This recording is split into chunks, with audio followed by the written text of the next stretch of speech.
Good morning, everyone. Leslie Myrick here, interior designer and business coach with Nancy Quinn and the Profit Insiders Academy. It's Monday, and that means Monday Makeover website audits with the fantastic Robin White of RDW Design Studio. Good morning, Robin. Good morning, Leslie. Happy Monday.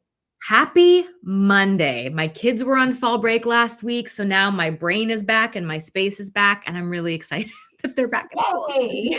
On this. So I'm looking forward to our conversation because we are auditing a website service page today. And before we pull that up, I would love to just hear a little bit about what we're thinking about talking about, because the title of this broadcast is Website Mistakes Interior Designers Make and the Fixes for Them. Yes, so exactly. Let's talk about service pages, Robin.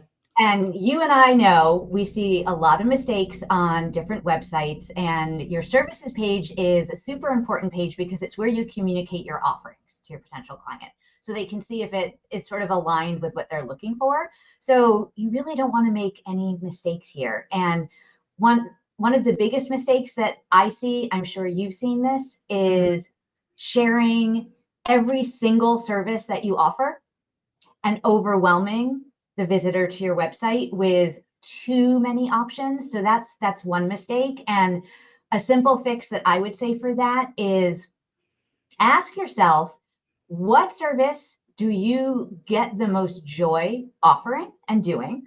And what service brings in the most money for you? And hopefully the answer to those two questions is the same service. Yes, right? It may not be, but It would be wonderful if it is. Exactly. And then that one or two services you absolutely want to have on your services page, and maybe a third. I tend not to like to have more than three because most of your potential clients may not know what service they actually need or what would be best for them. And this is where you, as the guide and the expert, need to, gently nudge them into the right direction. And everything you offer doesn't have to be there. You can have certain services in your back pocket. So let's say you really want to focus on whole homes and full service. You don't need to have your color consultation offering on your website. But when you get on a discovery call with someone and you see that's really more where they fit, you can bring that up and talk to them about that, right? But we don't have to bombard them with everything, because someone who's overwhelmed is going to be confused and just bounce off and go to the next one that's going to be simpler. I really hope designers are listening to that and taking that to heart, because I know it feels so counterintuitive. Like, we want to put every offering out there so potential clients know what we can do. But when your website becomes the Cheesecake Factory menu and there's too many choices, it's too much. It's overwhelming. And I love the Cheesecake Factory analogy. No offense to Cheesecake Factory. It's delicious. But that menu is like 27 pages and it is so many decisions and choices and things you have to sort through. Think about then going to like a beautiful upscale restaurant. The menu is one page. There might be a couple appetizers, a couple entrees, a couple desserts, and that's it. Yeah. And the clarity that brings, you're like, okay, I'm going to do that, that, and that. Yep. You're not agonizing that you've made the wrong choice. You've picked the wrong thing. There's only so many choices.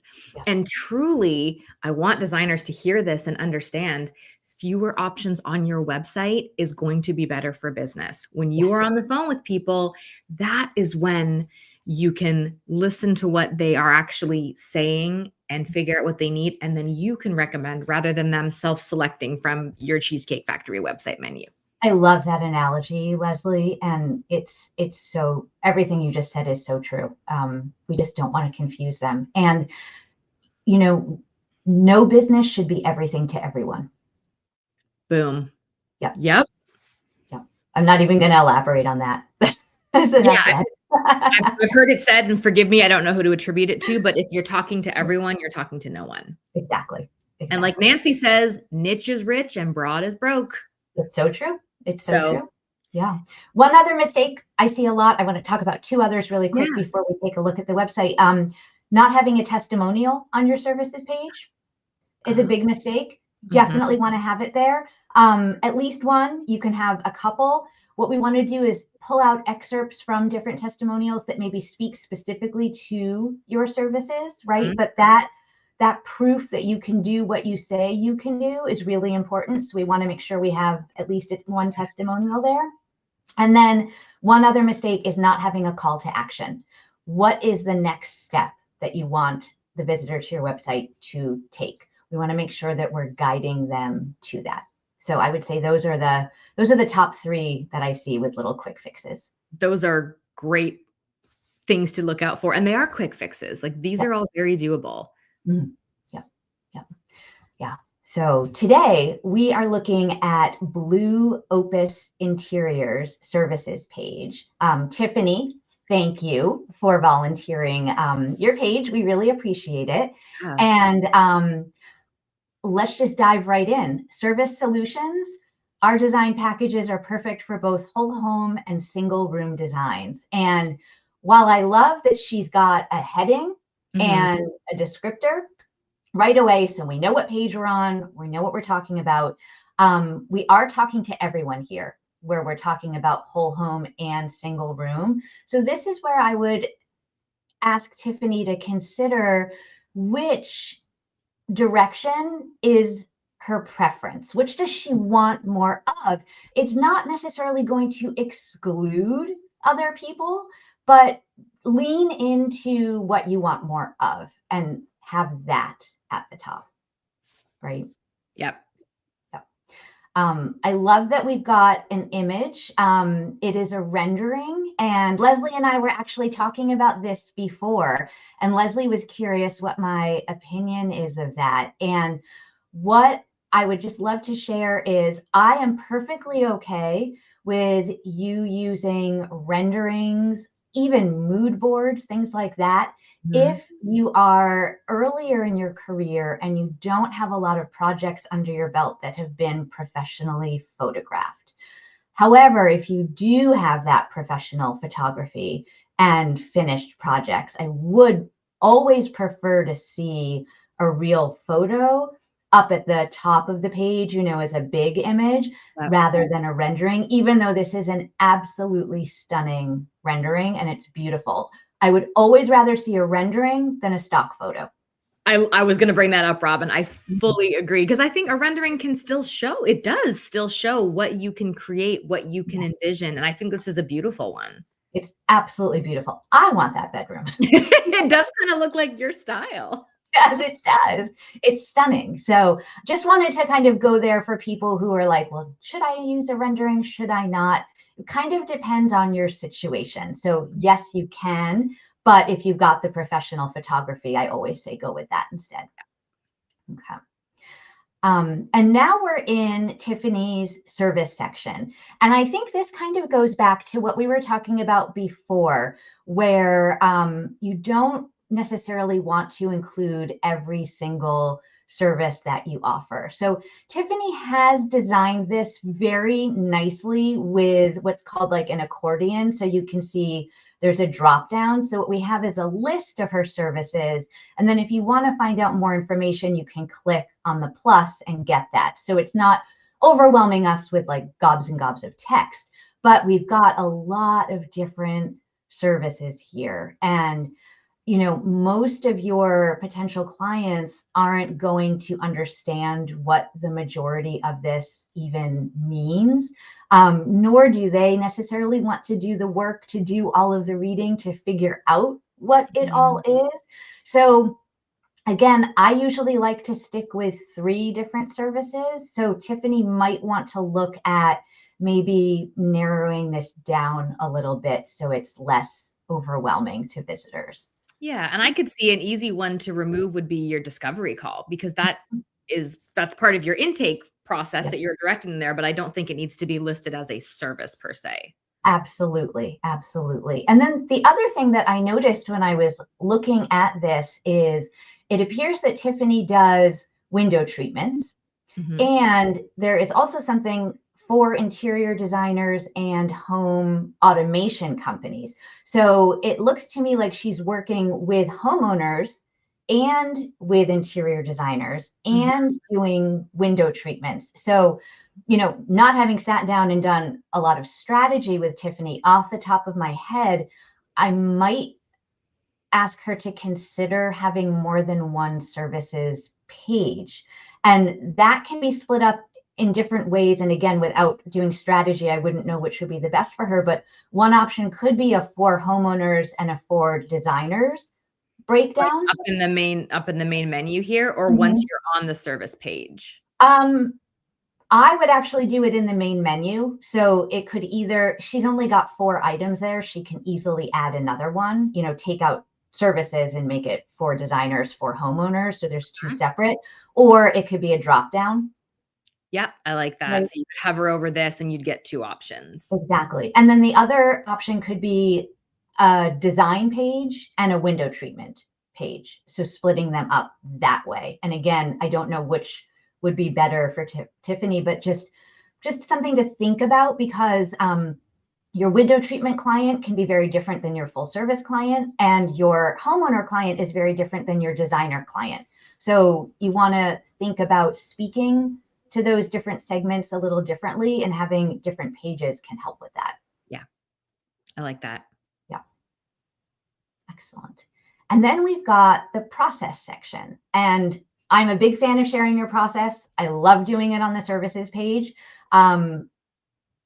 So I think, again, there's a lot of information here. I might consider maybe narrowing it down a little bit, again, so it's not so much text and so much information.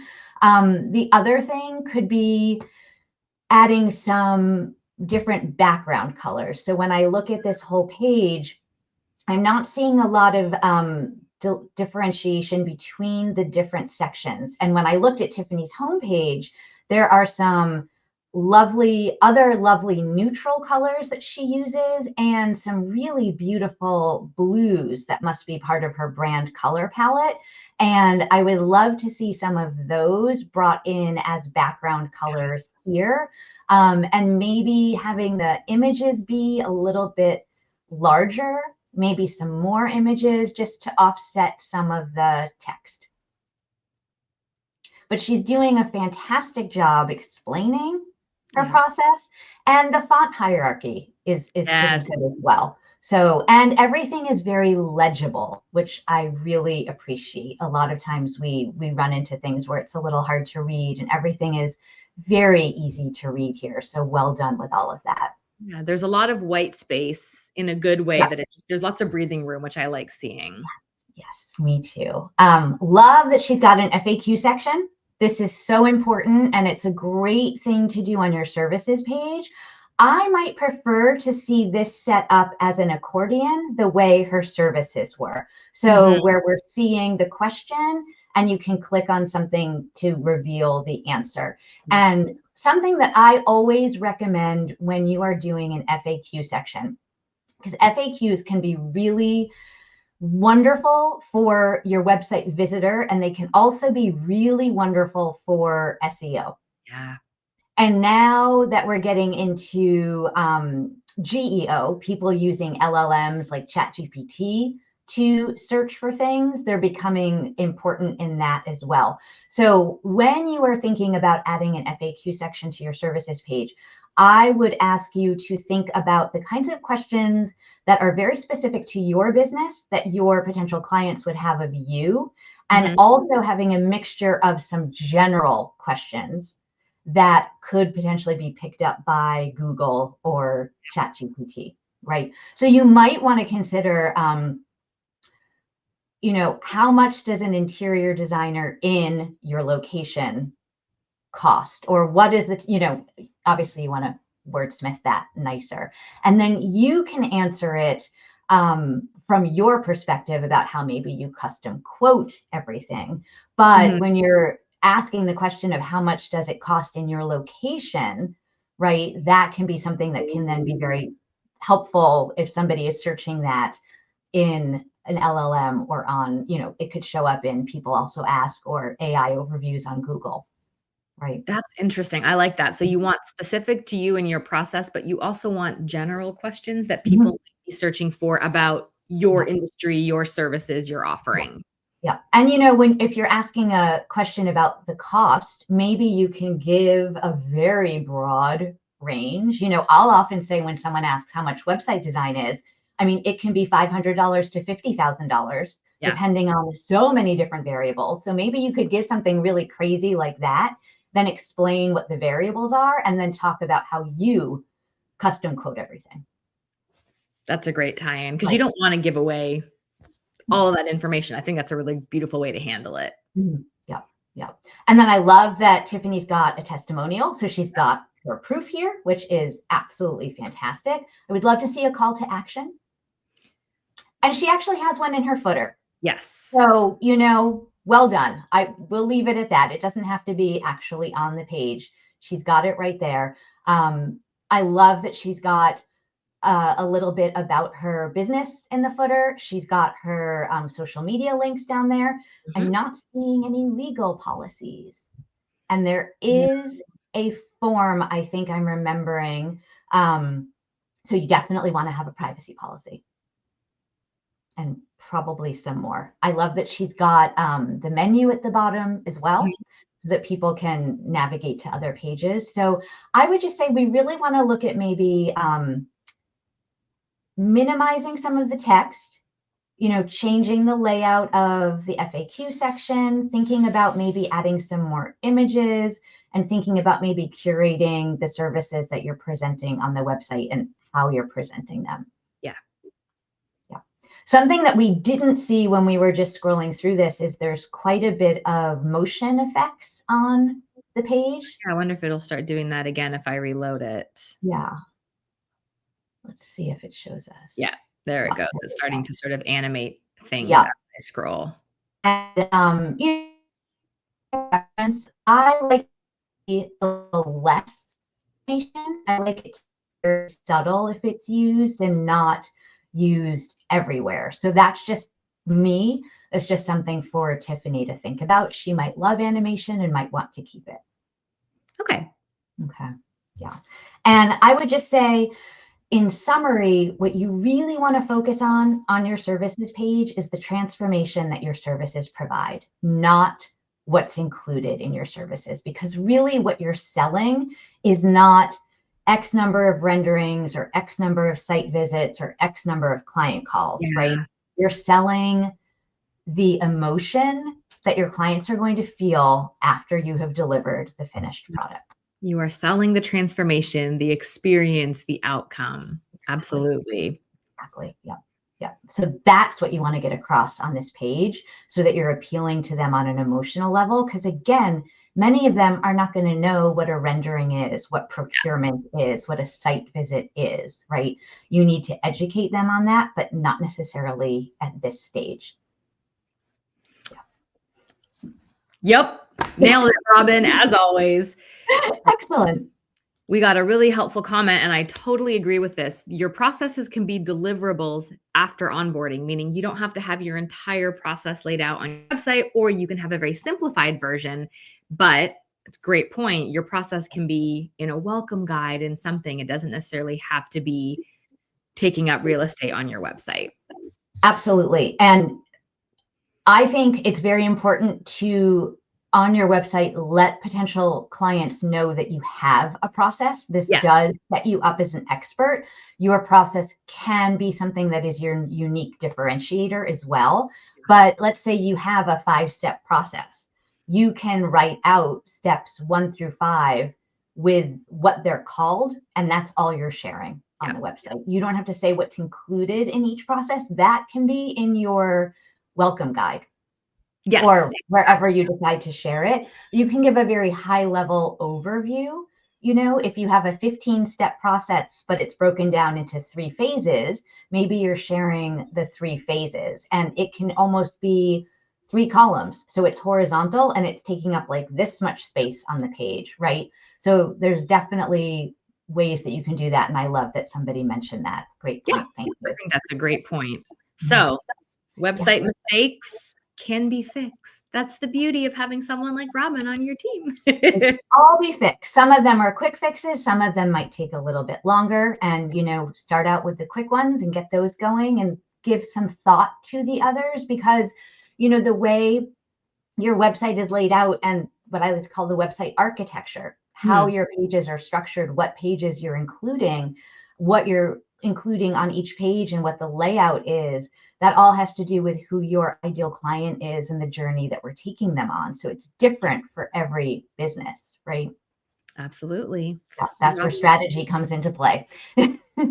And Robin is an expert at strategy. So if your website is not doing what it should and converting people, if it's not clear, if you need help with it, please reach out, rdwdesignstudio.com. Robin is an excellent resource for getting rid of those website mistakes and helping you fix them and make sure that when clients land on your website, it is a clear, clean process to get them onto the phone with you. And exactly, because that's the goal of the website, right? Exactly. To contact you. Yep. It's not just a fancy place you put your pictures. It should be converting. It should be getting people to you to start their project. So, Robin, thank you for your amazing tips as always. Thank you. We will be back next month with another website audit, which I love to do with you. And in the meantime, reach out to Robin if you need any website support.